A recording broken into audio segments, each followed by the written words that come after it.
ഇതാണ് പെട്ടി. ഇന്ന് എൻ്റെ കൂട്ടുകാരൻ ഗൾഫിലേക്ക് പോവാണ്. അവൻ്റെ ഒരുപാട് കാലത്തെ ആഗ്രഹമായിരുന്നു ഗൾഫിലേക്ക് പോകണം എന്നത്. ഇനി ചെറിയൊരു പെട്ടി നിറയ്ക്കാൻ വേണ്ടിയാണ് പോകുന്നത്.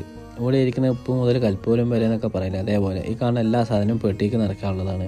ആദ്യം തന്നെ ചക്ക വറ്റലും ചിപ്സുമാണ് വെച്ചത്. എല്ലാ പ്രവാസികൾക്കും ഇഷ്ടപ്പെട്ട ഒരു സാധനമാണ് നാട്ടിൽ നിന്ന് കൊണ്ടുവരുന്ന അച്ചാർ കേട്ടോ. അത് 2 തരം ഉണ്ടായിരുന്നു.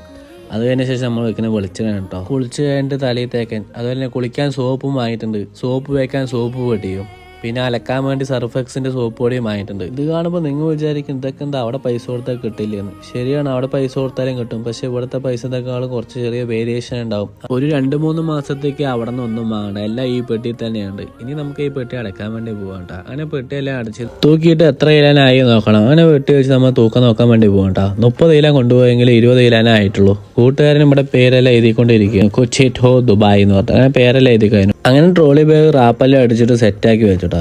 ഇനി ചായ കുടിക്കാൻ വേണ്ടിയാണ് പോകുന്നത്. നാളെ ഈ ടൈം ആകുമ്പോഴേക്കും ചെക്കൻ ഗൾഫിൽ എത്തിയിട്ടുണ്ടാവും. അങ്ങനെ കുറച്ച് കഴിഞ്ഞാൽ നമ്മൾ ചായക്കട എത്തി. ഓരോ ചായയെല്ലാം വാങ്ങിയിട്ടോ. ഇവൻ്റെ മുഖം കണ്ട അറിയാം ചെറിയ സന്തോഷം വിഷമവും എല്ലാം ഉണ്ടെന്ന്. അങ്ങനെ ചായയെല്ലാം കുടിച്ച് കുറച്ച് നേരം ഞങ്ങൾ അവിടെ ഇരുന്നു കേട്ടാ. ഇനി നേരെ തിരിച്ച് വീട്ടിലേക്ക് പോവാണ്. ഇനി ഇങ്ങനൊരു ചായയെല്ലാം കുടിക്കണമെങ്കിൽ ഏകദേശം 2 വർഷമെല്ലാം കഴിയും. അപ്പോൾ ശരി, അടുത്തൊരു വീഡിയോ ആയിട്ട് കാണാം. ബായ്.